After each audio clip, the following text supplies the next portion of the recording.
Hey guys, what's up? It's Jules here for WhatCulture, and Raw has just finished. The Raw after WrestleMania, and it closes out, apart from SmackDown, but it closes out a fantastic weekend of wrestling. We have had so many things happen, with NXT showing off technical superiority with its wrestling showcase, and then you've got WrestleMania, which was just full of craziness, and then Raw, which has proven to be an exceptional treat because it showed massive returns, massive call-ups, not many massive matches, but still, we finished and we're feeling happy. So let's just go through the Raw after WrestleMania, what just happened, or what went down, depending on how you like your sauce. So this Raw opened up with Stephanie McMahon strutting down to the ring, aching and nursing the wounds that she'd suffered at the hands of Ronda Rousey. And then she opened up a verbal can of whoop-ass on the crowd by basically just saying that they stink and that they're horrible and that she deserves all the praise that she got for stepping up to Ronda Rousey because she is a tough, badass woman. And then she called Ronda Rousey out to shake her hand and said, "No hard feelings," which Ronda smiled, came in for a hug, and the smile dropped straight into the armbar, ripping off her weird sort of Assassin's Creed arm brace that she had, and delivered another brutal armbar takedown. It was lovely. No words were said on Ronda's behalf that were captured by the mic. Perfect way to carry this through. Actions speak louder than words. Now, I was a bit skeptical when I heard that Nia Jax would be in a tag team match. I thought that after winning the Women's Raw Championship that she would be in singles match, if anything, or if not, just a little speech. But it turns out that she was going up against Alexa Bliss and Mickie James, who came down to the ring and insulted her weight again, which again I'm not too keen on as a storytelling device. And then they waited for Nia to respond.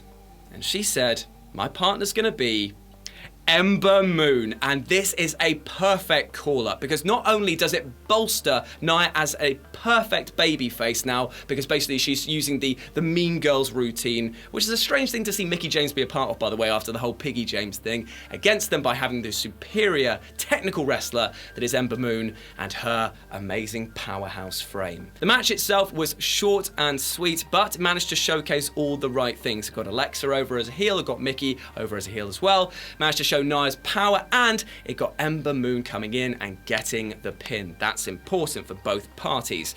Now, the question is, when is Ember Moon going to turn on Nia and go for the title?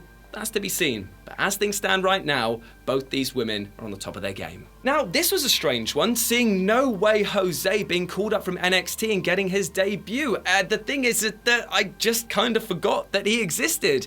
But he came down to the ring with his massive troop of followers, the Rosebuds version 2 that some people were calling them, and he proceeded to absolutely destroy the name of, what's his name again? John Skyler? John Skyler, who made zero impact and got a pickup forearm. Now, I've forgotten what the name of the move is called, but we're going to call it the Fiesta forearm. He got the Fiesta forearm right to the face, and he was down.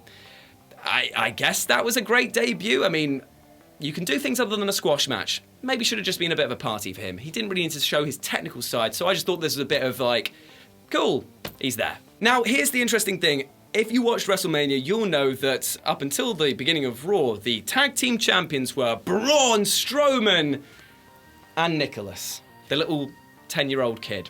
But they relinquished their tag team titles to Kurt Angle by saying that basically Braun was just like, "I don't want him to be in this match because I don't want him to get hurt," showing a weird soft side to the big monster among men. So he's relinquished his title.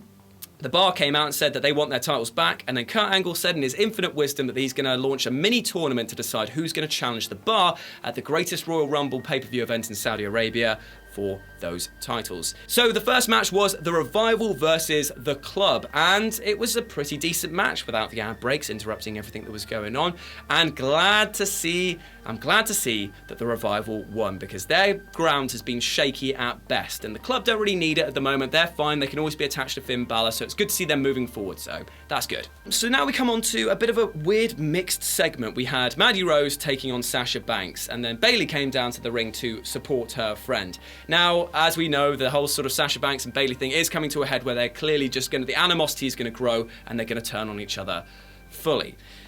So it was strange to see that, you know, Bayley accidentally hit Sasha, which caused her to be rolled into the ring. Mandy Rose did a flying knee, and she actually scored the victory over Sasha. Now, I thought that was going to be the catalyst to just be like, right, that's it, we're done as friends. But no, it just carried on. So all it did is serve as a reminder that this is still a story that is happening rather than progressing it along. However, it became clear after the fact why this had happened, because Paige then picked up the mic and formally announced that she is retiring from in-ring competition. And it also means that she's actually going to be leaving the WWE entirely as a result, because she was only ever really a manager for Absolution anyway, yet now she's stepping down from that capacity. It's incredibly sad to see her career cut short like that. It's incredibly sad for any talent to be put out to pasture from injury. So the Raw after WrestleMania crowd is always going to be a lively one, and this was never more apparent than with Elias, who came down to the ring, sang a great song, and got all the crowd just involved in all the right ways. He is contracting mega heat at the moment, and that's perfect for his character. But who should interrupt him? Not John Cena, not Braun Strowman, but Bobby Lashley! Yes, that's right, the big B-man is back again, and my God was it good to see him. The soft-lisped, voiced behemoth is back in the ring again, and I'm just really excited to see who he's going to face. Although, I have to say that if I was Elias, I would be saying to Vince, when am I going to fight somebody my own size? Please stop picking on me now. And speaking of dominating debuts, or returns in the case of Bobby Lashley, but dominating debut also happened next up, because Heath Slater was standing there with Rhino saying, you know what, we want to be part of this tag team tournament as well for the championship, so any tag team that wants to come out and challenge us, bring it on. And who should answer the call but the Authors of Pain? A fantastic choice to bring them up to the roster. They are made for main event scenes.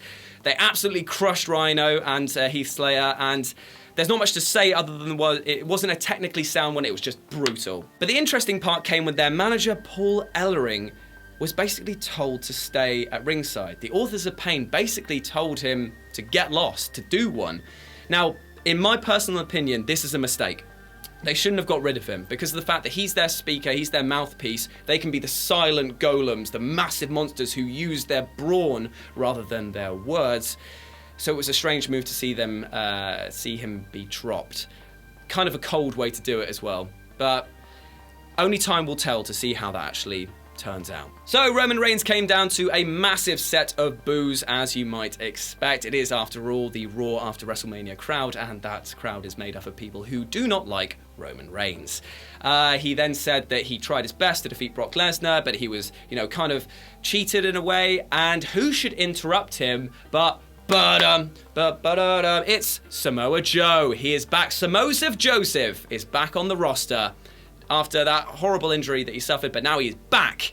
And he basically cut into Reigns deeper than Brock Lesnar ever could have. Almost called him Braun Strowman. Always get those two confused. But basically, he came out and just said, you came out for a year and said that you could beat Brock Lesnar, that you could beat anyone, you could absolutely destroy him, and you failed. You've been exposed. You are not as good as you think you are. And he left. And Roman was there like, please, bloody hell, mate, allow me to take my trousers down first before you absolutely penetrate me. Brilliant. Good to see Samoa Joseph back on the roster and still as quick-witted as ever. So this was a really enjoyable matchup. It was Woken Matt Hardy with Bray Wyatt, now officially a tag team stable, going up against Titus Worldwide. That one there's for Adam Wilborn. And he would have loved it as well, because they basically stood across the ring from each other doing delete, delete, delete to hooah, hooah, hooah. I loved that bit. It was all just gimmicks all the way through. And Woken Matt Hardy and Bray Wyatt, who we believe should be called the Deleters of World, not our actual original creation, that one, but still, I'm going to steal that one. They won and have advanced through to the tag in that little mini tag team tournament. I think they're going to win it. And I think they should win it as well, because finally Bray Wyatt's getting the right type of push, and Woken Matt Hardy has finally found his feet. It was a really interesting match, but we'll come back to Matt later. So after Daniel Bryan and Shane McMahon defeated Kevin Owens and Sami Zayn, they were fired from SmackDown. So where else are they going to go apart from Raw? That's right, they showed up on Raw and demanded They demanded that Kurt Angle give them a position. Kurt Angle looked at them and, in a brilliant section, said, "Yeah, I hear that TNA's hiring." That was just brilliant. I loved that bit. But then he also followed up by saying, "Right, I've got one contract space, so you two are going to have to duke it out." So they did, but that was actually further down the line. And the match itself did not disappoint because they hit a lot of famous moves, they did a lot of spots, and you know, it wasn't a technical masterclass, but it was a solid match. And it ended with a double countout, which means this rivalry can go forward or they can float around as free agents trying to mess with people and get sort of one up on each other as they fight for that single contract position. Didn't think that it's like, I called it earlier on when we were watching it, that this sort of thing was going to happen. Not too sure how it's going to end up. It could literally be either one of them, which is a great thing to say because that shows that Sami Zayn has stepped up to Kevin Owens' level. So earlier on in the show, we had another return in the form of Jeff Hardy. And the crowd erupted. Of course they would. It's Jeff Hardy. They're gonna love the guy. It's great to see him back, and he joined the likes of Seth Rollins and Finn Balor, inserting himself into the Intercontinental title ship scene. Now, that called for a match. The Miztourage on one side, and him teaming up with Seth Rollins and Finn Balor. And it was a great match. But before they got to the ring, and I'm glad that they did this, he bumped into his brother Matt. Now, I was wondering how they were going to address this because he came back as non-broken. He was just, you know, Jeff Hardy. And he bumped into him and he's like, Hi Matt. All right, how's it going? And he was like, "Oh, brother Nero, good to see you. Oh, it's been wonderful. Did you see I won the giant man statue?" He's like, "Yeah, I heard." He's like, "Why are you not joining me?" He's like, "Oh, I guess that your voicemail must have been deleted," like that. So he like played along to the joke. He acknowledged it and didn't think like, "Hey Matt, why are you acting so weird?" He just went with it. Then along came Bray Wyatt, and obviously they've got an animosity between them, but they hugged it out, and it was lovely. So that basically closes the door on that side. He just basically saying, "You go off and do your own thing. I'm going to go insert myself into the Intercontinental Championship scene, and I'll probably see you further down the line." It was a nice moment. The kind of softest breakup that you could do. And the match itself that they had with Seth Rollins, Finn Balor versus the Miztourage was actually pretty decent. Interesting to see the likes of Curtis Axel and Bo Dallas actually getting some offense on people who previously had wiped the floor with them, but still, it was an enjoyable match, and they let Jeff have his moment. At the very end, he was able to get the Whisper in the Wind, the 450, this sort of like, the Swanton Bomb. Like, everyone got their move. Everyone got over in the right way. And The Miz managed to get some good lines on the mic before the match started. So everyone walked out, winners on top being the good guys, losers being the bad guys. The shift in momentum isn't going down for The Miz because he's still a white-hot property no matter what he's doing, but it's elevating the right people at the right time. And that was the Raw after WrestleMania. It was just a really nice show. Like, nothing monumental happened in terms of storyline progression, but at the same time, with all the returns, the debuts, it was really satisfying in that way. And it's here that you realise what the WWE have done. They've given us fantastic wrestling with NXT. They've given us surprises and weird upset victories with WrestleMania. And with this Raw, they've given us the returns, the legends, the things, the satisfying content that we're going to be talking about for ages. They've planned this actually quite well. Maybe not delivered the best on every single sense of the word in each one, but still, this has been a fantastic weekend for wrestling. I hope you've enjoyed it as much as we have. And as always, I've been Jules, you've been awesome. Let me know what you thought about it down in the comment section below, and I'll speak to you soon.